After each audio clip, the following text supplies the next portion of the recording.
E aí galera, beleza? Eu sou o Shark e esse é mais um vídeo do canal Império Científico, ou melhor, vão ser dois vídeos. Daqui a pouco vai sair outro também. E o primeiro vídeo será abordando os princípios metodológicos da educação física na iniciação esportiva. Espero que vocês gostem desse vídeo, ele aborda um tema muito bacana. Vamos começar com o jabá. Caso é sua primeira vez aqui ou se você ainda não se inscreveu no canal, é só clicar aqui embaixo, se inscrever, assina, badala esse sininho aqui para que você seja notificado toda vez que um vídeo novo for postado. Deixe seu comentário com feedback ou sugestões de temas. Também eu recebi uma sugestão de um tema de vídeo, daqui uns dias eu vou montar bonitinho, vou fazer também.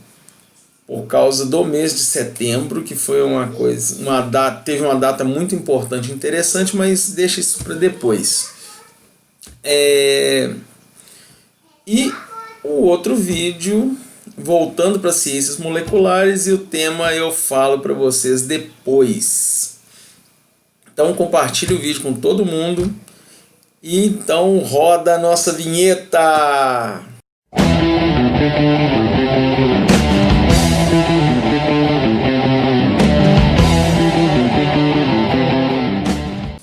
Olá, sejam bem-vindos a mais uma videoaula do canal Império Científico.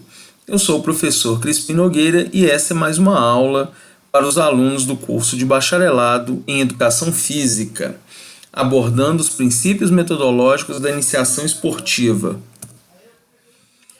As concepções de ensino. Então, aqui nós vamos dar início a vários tópicos, a vários temas e abordagens de ensino da educação física, cada uma de acordo com seus princípios próprios.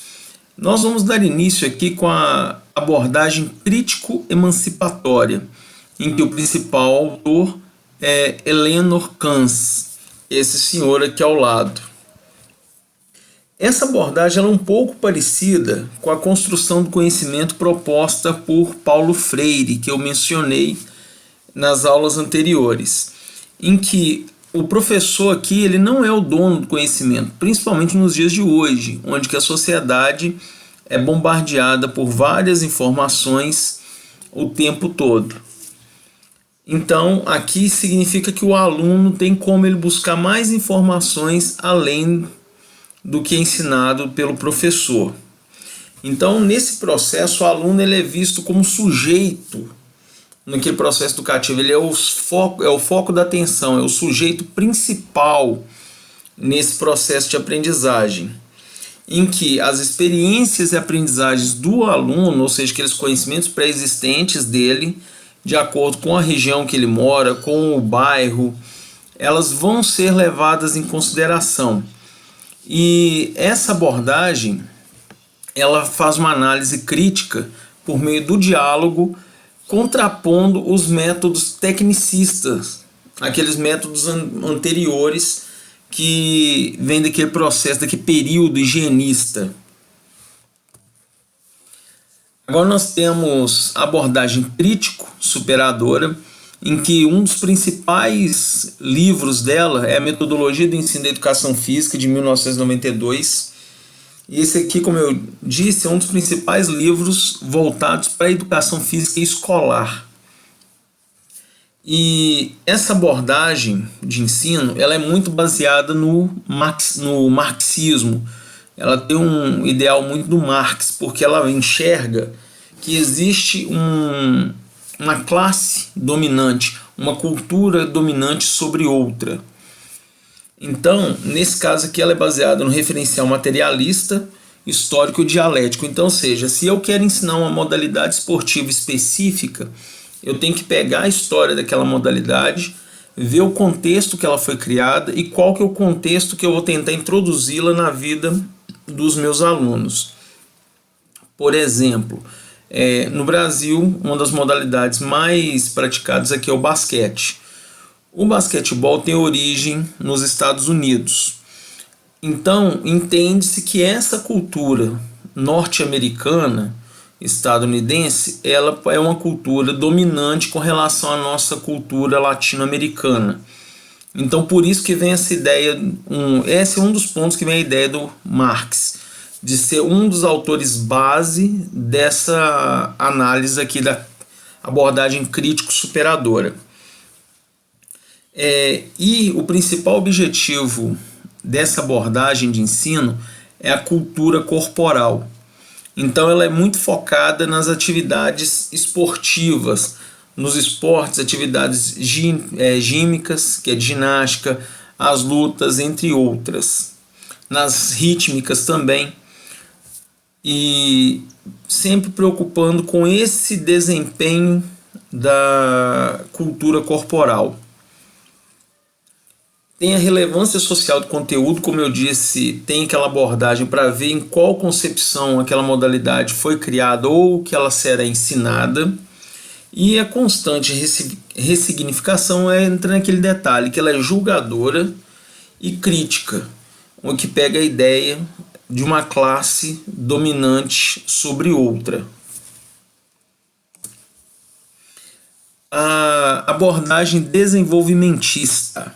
O principal autor dela é o Goltani, que baseou a sua abordagem no conhecimento criado por Galahu e Connolly.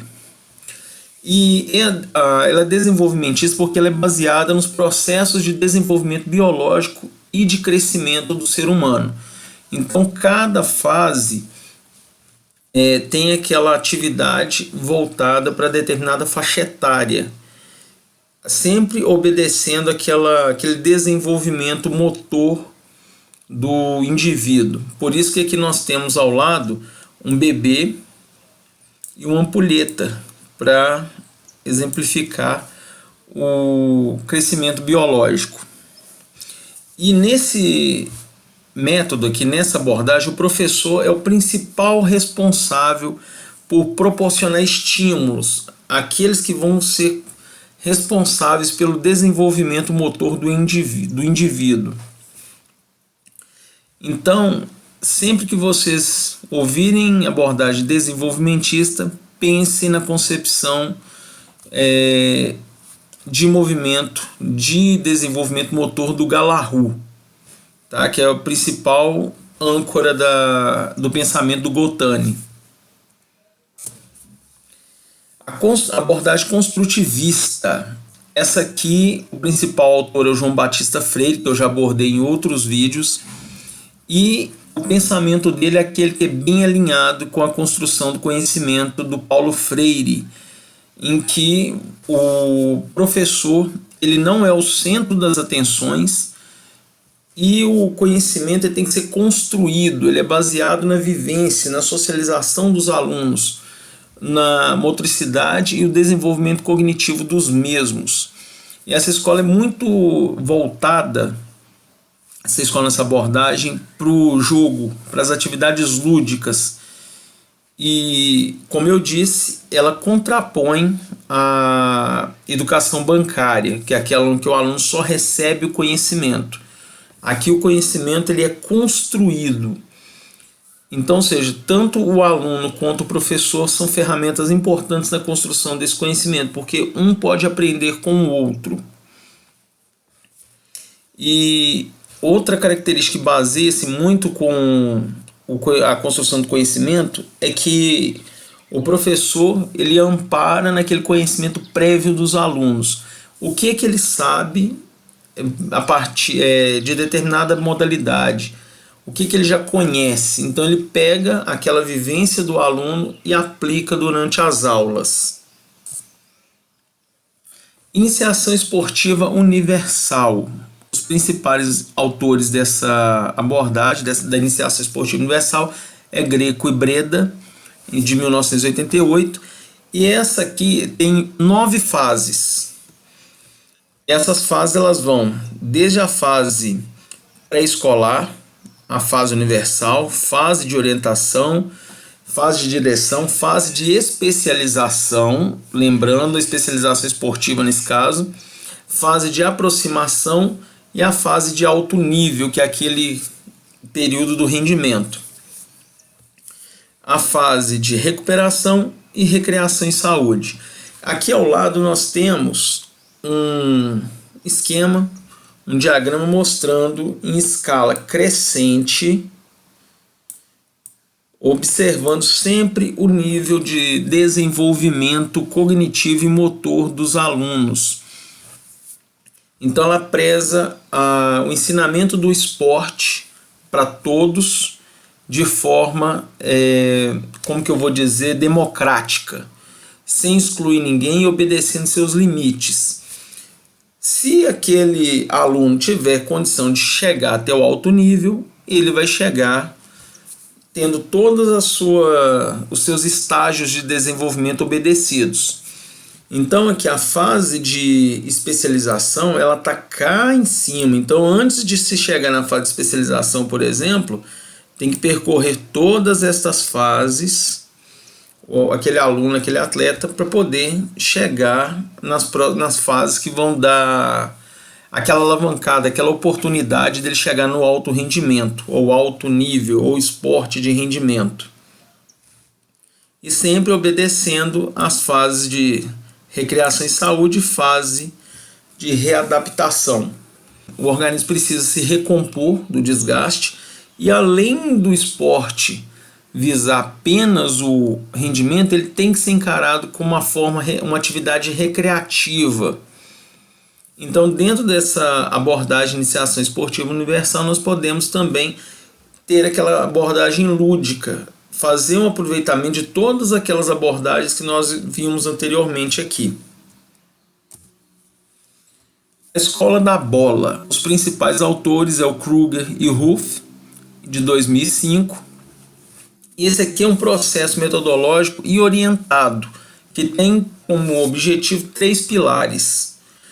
É o pilar de treino tático, aprendizagem técnica e as capacidades coordenativas. Então, ou seja, isso aqui é uma escola voltada exclusivamente para a formação de atletas.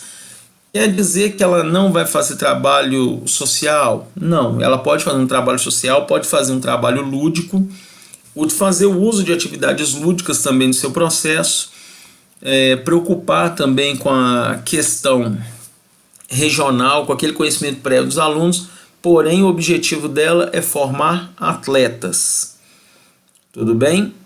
Aqui ao lado temos aqui uma sugestão de livros, para vocês lerem, que caso queiram aprofundar mais, dos autores originais